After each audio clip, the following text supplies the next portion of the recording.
Student, this is Pooja Bhosle here. So let's begin our labor cost lecture. Okay, in the last lecture we have studied what is mean by labor cost. Okay, see labour cost काय असतं किंवा labour काय असतं हे माहिती झाल्यानंतर आपण एक इम्पॉर्टंट गोष्ट पाहिलेली होती, ती म्हणजे की कुठल्या अशा मेथड्स आहेत ज्यांच्या बेसवरती आपण रेम्युनरेशन पे करू शकतो आपल्या लेबर्सला. ओके, म्हणजेच काय तर वेजेस, सॅलरीज या सगळ्या प्रकारचे जे पेमेंट आपण लेबर्सकडनं सर्व्हिस घेतल्यामुळे त्यांना पे करतो, त्याच्या दोन मेथड्स आहेत किंवा दोन सिस्टीम आहेत. एक आहे पीस रेट सिस्टीम आणि दुसरी आहे टाईम रेट सिस्टीम. राईट, तर आपण पीस रेट सिस्टीममध्ये एक गोष्ट पाहिलेली होती की पीसेस म्हणजेच काय तर किती युनिट्स कंप्लीट केलेले आहेत किंवा लेबर्सनी पर्टिक्युलर टायमिंगमध्ये किती युनिट्स कंप्लीट केलेले आहेत किंवा किती प्रोडक्ट्स तयार केलेले आहेत, त्या प्रोडक्ट्सनुसार आपण त्यांना काय पे करतो, रेम्युनरेशन पे करतो.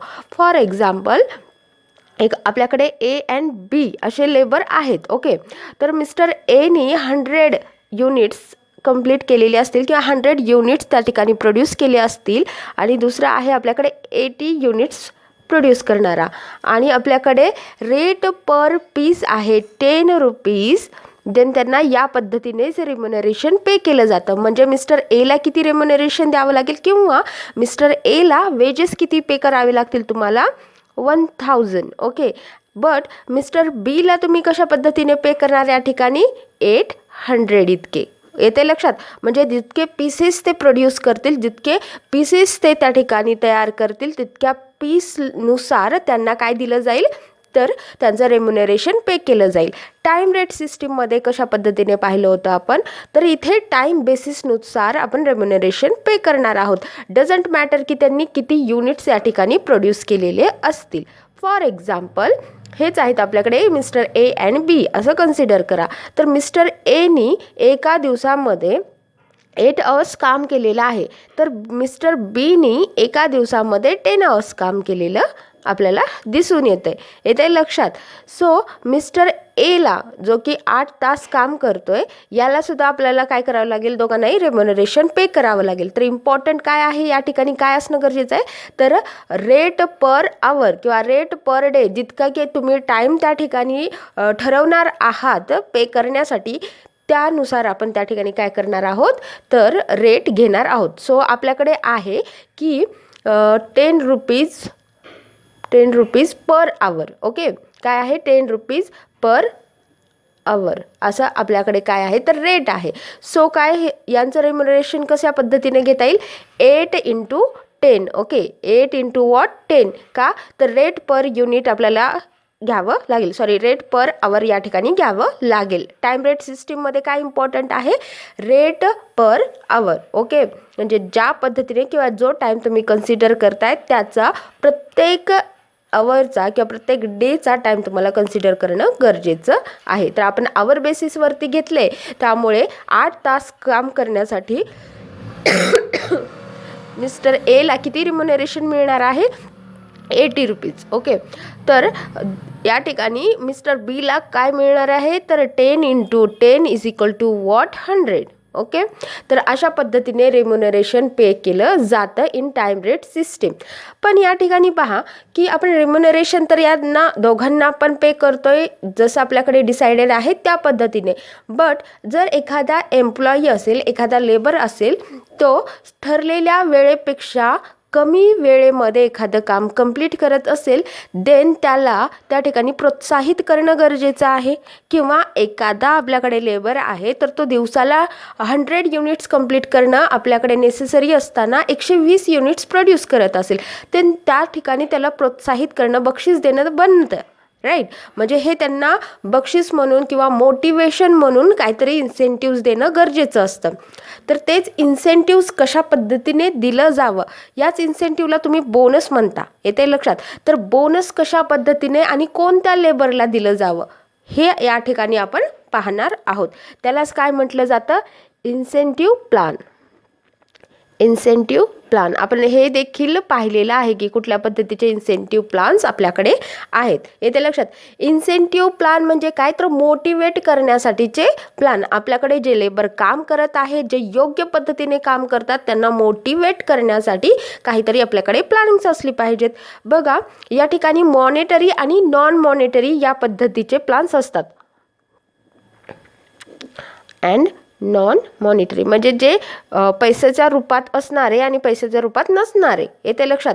नॉन मॉनिटरीमध्ये काय येतं, अवॉर्ड्स वगैरे है ना. जो बेस्ट कॅन्डिडेट असेल त्याला अवॉर्ड्स वगैरे देणे, त्यांचा सत्कार करणे, या पद्धतीचे नॉन मॉनिटरी प्लान्स असतात. Non monetary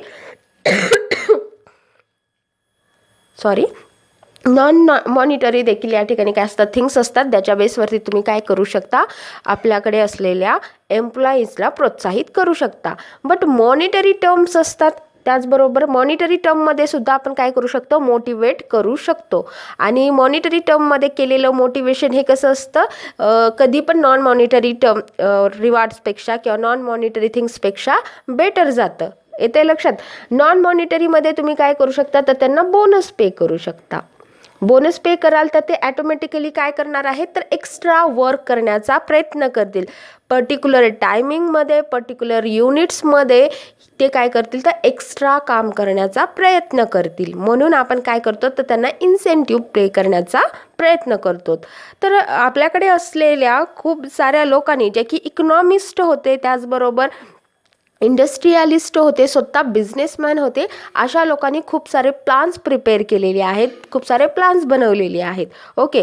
on their experience, जो एक्सपिरियन्स त्यांनी घेतलेला आहे किंवा जी स्टडी त्यांनी आतापर्यंत केलेली आहे.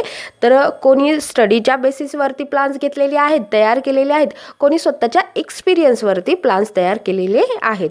तर त्यातले काही इम्पॉर्टंट प्लान्स आहेत तुमच्या सिलेबसला, तेच प्लान्स आपण या ठिकाणी शिकणार आहोत. तर पहिला प्लान आपल्याला पाहायचा आहे मिस्टर हॅल्से यांचा.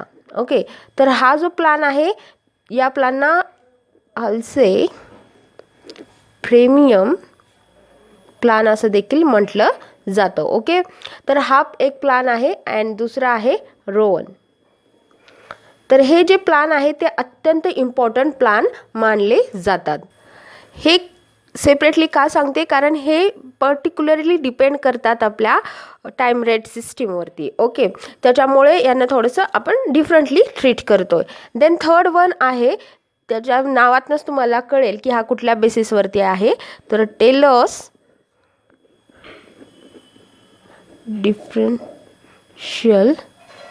Differential piece rate system. Okay. So हे 3 प्लान तुमच्या सिलेबसला आहे, जे की आपल्याला पुढे स्टडी करायचे आहेत. ओके. तर मिस्टर हाल्से यांनी हा दिलेला प्लान आहे, त्यामुळे त्यांच्या नावानुसार हा प्लान आपल्याकडे आहे. त्यानंतर mister Rowan and then mister Taylor. Taylor's तर तुम्हाला अतिशय नोन व्यक्ती आहेत, बिकॉज आपल्या मॅनेजमेंटमध्ये त्यांचं नाव खूप जास्त फेमस आहे. त्याने सायंटिफिक मॅनेजमेंट हा अप्रोच दिलेला आहे आपल्या HRMमध्ये, त्यामुळे हे अत्यंत फेमस व्यक्ती आपल्याला माहिती आहेत. Okay. So let's begin with the first plan, that is Halsey plan. Okay. तर आपण आज पाहूया हाल्से प्लान काय आहे, किंवा हाल्से प्रीमियम प्लान नेमका आहे काय आणि हा काय सांगतो. ओके. बघा, कुठल्या बिझनेस ऑर्गनायझेशनमध्ये वर्कर काम करत असतील तर ते कुठल्या ना कुठल्या आवर्ससाठी किंवा किती ना पर्टिक्युलर टायमिंगसाठी काम करणारच आहेत. येते लक्षात. तर तुम्हाला त्या व्यक्तींना किंवा जे वर्कर्स आहेत त्यांना जितकं काम करतायत त्यानुसार पेमेंट करणं गरजेचं आहे. येते लक्षात. सगळ्यांनाच बोनस दिलं पाहिजे किंवा सगळ्यांनाच बोनस मिळतं असं नाही. जो बेस्ट वर्क करेल त्याला बोनस देणं गरजेचं आहे, त्यानुसार त्यांना बोनस दिलं पाहिजे. पण जे काम करत आहेत, जास्त टायमिंगमध्ये काम करत आहेत, त्यांना त्यानुसार तरी ॲटलिस्ट पेमेंट देणं गरजेचं आहे. येते लक्षात. सो हे सगळं इझी जाण्यासाठी कुठल्याही बिझनेस ऑर्गनायझेशनमध्ये आपण एक गोष्ट त्या ठिकाणी लक्षात ठेवतो किंवा बनवतो, ती म्हणजे स्टँडर्ड टाईम. ओके. काय असतं स्टँडर्ड टाईम? बघा, माझ्याकडे एक पर्टिक्युलर वर्क आहे, XYZ काहीतरी काम आहे. ओके, XYZ असं काम आहे, एक वर्क आहे. आणि खूप सारे स्टडी नंतर माझ्या मॅनेजर्स लोकांनी काय केलेलं आहे, तर याला एक स्टँडर्ड टाईम ठेवलेला आहे. एक पर्टिक्युलर वर्क आहे ते कंप्लीट करण्यासाठी आपल्याकडे लागतात 10 आवर्स. ओके, 10 तास लागतात असं फिक्स ठरलेलं आहे. याला म्हटलं जातं स्टँडर्ड टाईम. म्हणजे एक काम कंप्लीट करण्यासाठी 10 तास लागतात. या ठिकाणी हे फिक्स केलेलं आहे, त्याला आपण स्टँडर्ड टाईम म्हटलं. तर माझ्याकडे खूप सारे वर्कर्स आहेत. For example mister X, Y, Z and M. Okay, इतके आपण वर्कर्स घेऊ या ठिकाणी. तर हे 4 वर्कर्स माझ्याकडे आहेत. मग 4ही वर्कर्स हे सेम पद्धतीने काम करतील असं आहे का? नाही. हे XYZ जे वर्क मी म्हटलेलं होतं हे कंप्लीट करण्यासाठी सॉरी मिस्टर Xला लागतात 11 तास. ओके, Y मात्र प्रॉम्प्ट होता, त्यांनी बरोबर ते काम 10 तासात कंप्लीट केलं. Z होता एक्स्ट्रा ऑर्डिनरी आहे, खूप जास्त चंट आहे कामामध्ये, त्यामुळे त्यांनी ते काम 8 तासामध्ये कंप्लीट केलं. अँड मिस्टर M जो होता तो थोडासा जास्त कमकुवत असल्यामुळे त्यांनी टोटल 14 आवर्स हे काम करण्यासाठी घेतलेले आहेत. ओके, म्हणजे ज्यांनी आपापल्या कॅपॅसिटीनुसार या ठिकाणी काम कंप्लीट केलेलं आहे. बट हेच काम करण्यासाठी इतका वेळ लागत असेल किंवा ठरलेल्या स्टँडर्ड टायमिंगपेक्षा जास्त वेळ लागत असेल तर आपल्याला या व्यक्तींपेक्षा ज्याने काम लवकर केलेलं आहे, कमी काळात केलेलं आहे, त्याला जास्त पे करणं गरजेचं आहे. येते लक्षात? म्हणजे त्याला बक्षीस मिळणं गरजेचं आहे, त्याला काहीतरी रिवॉर्ड्स देणं गरजेचं आहे. म्हणजे की मिस्टर Z जो आहे तो या ठिकाणी बोनस डिझर्व करतो. येते लक्षात? म्हणजे त्याला बोनस देणं गरजेचं आहे. तर हे बोनस कशा पद्धतीने दिलं जावं, कळतंय की आपल्याला बोनस दिलं पाहिजे. बट आपण कशा पद्धतीने मिस्टर झेडला या ठिकाणी बोनस पे करणार आहोत ते देखील पाहावं लागेल. बघा, यासाठी मिस्टर हालसे यांनी आपल्या एक्सपिरियन्सवरती एक फॉर्म्युला दिलेला होता. येते लक्षात? तर हा जो फॉर्म्युला आहे त्याचा वापर करून आपण काय काढू शकतो, तर बोनस काढू शकतो किंवा रेम्युनरेशन या ठिकाणी फाइंड आउट करू शकतो.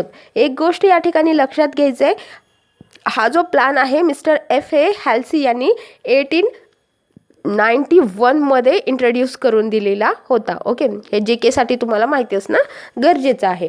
तर चला मग पाहूया आपण की यांनी कशा पद्धतीने आपल्याला सांगितलेलं आहे की तुम्ही रेम्युनरेशन काढू शकतात. Okay, let's see how can we define it. Okay, so calculate करून बघूया आपण कशा पद्धतीने कॅल्क्युलेट करू शकतो.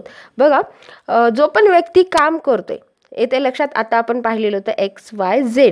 तर आपण Xला किती सांगितलेले होते आवर्स? 1 सेकंड. Xसाठी आपण 11 आवर्स म्हटलेले होते. Yसाठी किंवा कन्सिडर करा तुम्ही, Yसाठी किती आवर्स सांगितलेले होते आपण त्या ठिकाणी? 10 hours. And mister Z, okay 1 second, let me check it. Z and M. Okay, so mister झेडसाठी 8 आवर्स आपण इतके घेऊ आता सध्या. ओके, ठीक आहे, चला Mसाठी 14 आवर्स. ओके, सी, तर या पद्धतीने आवर्स लागलेले होते.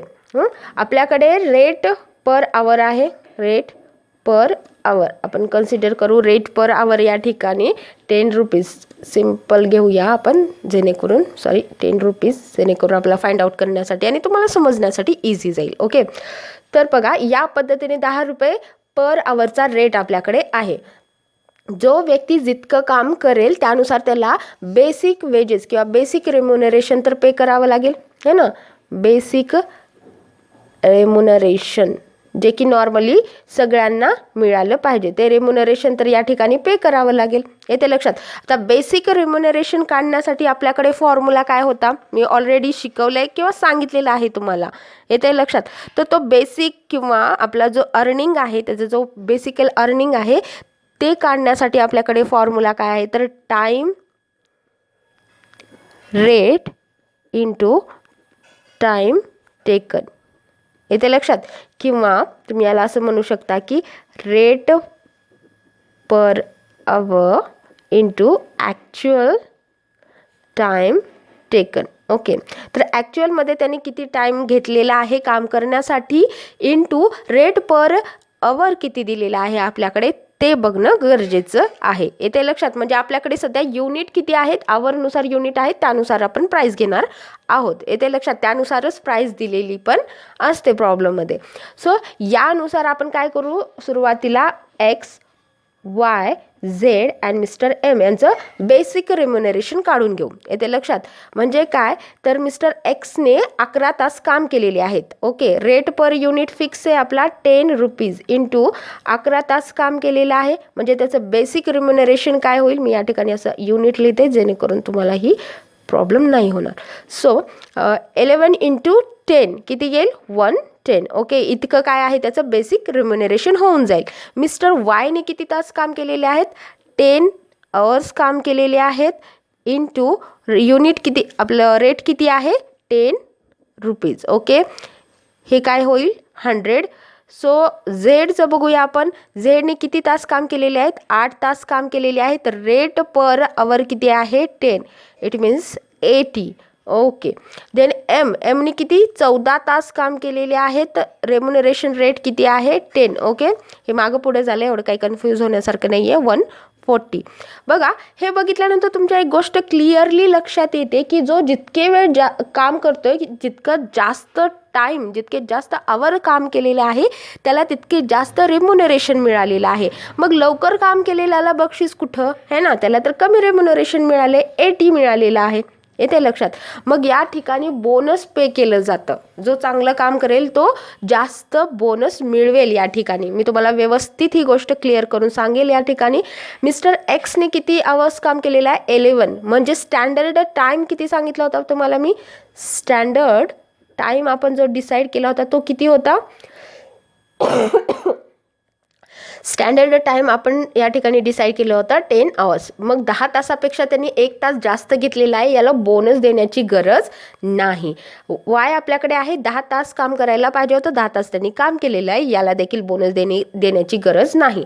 मिस्टर एमनी तर गरजेपेक्षा जास्त तास या ठिकाणी इन्वॉल्व केलेले आहेत, यूज केलेले आहेत. 10 तासात होणारं काम त्यांनी 14 तासात कंप्लीट केले, त्यामुळे याला बिलकुलच रेम्युनरेशन दिलं जाणार नाही. बट मिस्टर झेड जो आहे त्याने 8 तासामध्ये काम केलेलं आहे, म्हणजे काय तर याला बोनस मिळणं गरजेचं आहे. येते लक्षात. कारण त्यांनी कमी वेळेमध्ये काम कंप्लीट केलेलं आहे. ओके, त्यानुसार त्याला रेम्युनरेशन मिळेल. बट रेम्युनरेशन देण्यासाठी आपल्याकडे एक पर्टिक्युलर मेथड असणं गरजेचं आहे किंवा आपल्याकडे एक पर्टिक्युलर फॉर्म्युला असणं गरजेचं आहे.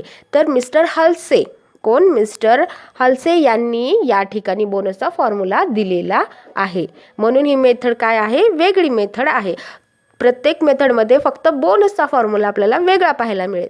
तर यांनी बोनसचा फॉर्म्युला या ठिकाणी दिला की काय करा तुम्ही, जितका टाईम त्यांनी सेव्ह केलेला असेल इंटू करा त्याला आणि टाईम रेट, जे की टाईम रेट आपल्याला दिलेला आहे, रेट पर आवर किंवा जो काही टाईम रेट दिलेला असेल त्या टाईम रेटनी मल्टिप्लाय करा आणि त्याच्या अर्ध रेम्युनरेशन त्यांना पे करा ॲज अ बोनस म्हणून. येते लक्षात. काय केलं आपण, बोनसचा फॉर्म्युला काय सांगितला, बोनस इज इक्वल टू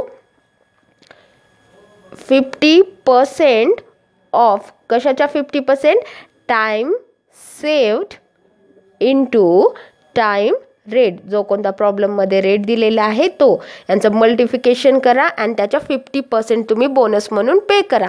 तर मिस्टर झेड याला काय मिळेल 80, जो त्याचं बेसिक आहे, plus 50 in bracket time save, किती टाईम सेव्ह केलेला आहे बघा, येते लक्षात. 10 इतका आपला काय आहे स्टँडर्ड टाईम आहे. त्यांनी काम किती वेळ केले, 8 तास काम केलेलं आहे. म्हणजे किती आपल्याकडे त्यांनी सेव्ह केलेलं आहे ते लक्षात येईल. टाईम रेट किती आहे 10 पर आवर, येते लक्षात. Means 80 plus 50% of time save किती आहे 2 आवर्स इंटू 10, म्हणजे काय येईल 80 प्लस या ठिकाणी 20 50% येतं आपलं 10, इट मीन्स दॅट 90. ओके, 90 रुपये इतकं काय होईल त्याचं रेम्युनरेशन टोटली तुम्हाला पाहायला मिळेल. काय केलं आपण बरं या ठिकाणी, त्याचं जे बेसिक अर्निंग आहे, बेसिक अर्निंग्ज आहे किंवा बेसिक वेजेस आहेत प्लस बोनस ॲड केलेलं आहे. त्या ठिकाणी काही वेगळी गोष्ट केलेली नाही, येते लक्षात. पण बोनस आपण कोणाला दिलेला आहे, जो कमी वेळेमध्ये काम करेल त्याला दिलेलं आहे. येते लक्षात. बट या ठिकाणी तुम्हाला असं कळतंय की जरी आपण याला 90 रुपये पे केले तरी सुद्धा मिस्टर एम पेक्षा ते कमीच आहेत, है ना. मिस्टर एम पेक्षा ते कसे दिसत आहेत, कमीच दिसत आहेत. 90 रुपीज जरी असले तरी सुद्धा. मग फायदा काय है ना. कमी वेळेमध्ये जास्त चांगलं काम करून सुद्धा जर रिम्युनरेशन कमी मिळत असेल तर बेटर आहे की एम सारखं काम करू आपण, कारण त्यांनी 14 तास काम करून सुद्धा काय आरामात 140 रुपये कमवलेले आहेत. बट पहा, जर एखादा व्यक्ती 2 तास या ठिकाणी वाचवत असेल तर तो दुसरे जे त्याचे टाइम सेव्ह झालेले आहेत त्यामध्ये तो नेक्स्ट काम स्टार्ट करू शकतो आणि त्या पद्धतीने एक्स्ट्रा रेम्युनरेशन मिळवू शकतो. अशा पद्धतीने लॉंग टर्मचा विचार करता मिस्टर झेड हा एमच्या कंपॅरिझननी जास्त कमवेल. येते लक्षात. त्याला जास्त रेम्युनरेशन आरामात मिळणार आहे. येते लक्षात. तर अशा पद्धतीने तुम्ही मिस्टर हाल्से यांचा प्लान यूज करू शकता. हा झाला मिस्टर हाल्से यांचा सिम्पली आणि बेस्ट प्लान. ओके. तर नेक्स्ट प्लानमध्ये किंवा नेक्स्ट जो रोवन यांचा प्लान आहे त्यामध्ये फक्त तुम्हाला बोनस हे जो फॉर्म्युला आहे ना तो चेंज पाहायला मिळेल. बाकी बेसिक अर्निंग अशाच पद्धतीची पाहायला मिळणार आहे. ओके. सो नेक्स्ट लेक्चरमध्ये आपण मिस्टर रोवन यांचा प्लान पाहणार आहोत.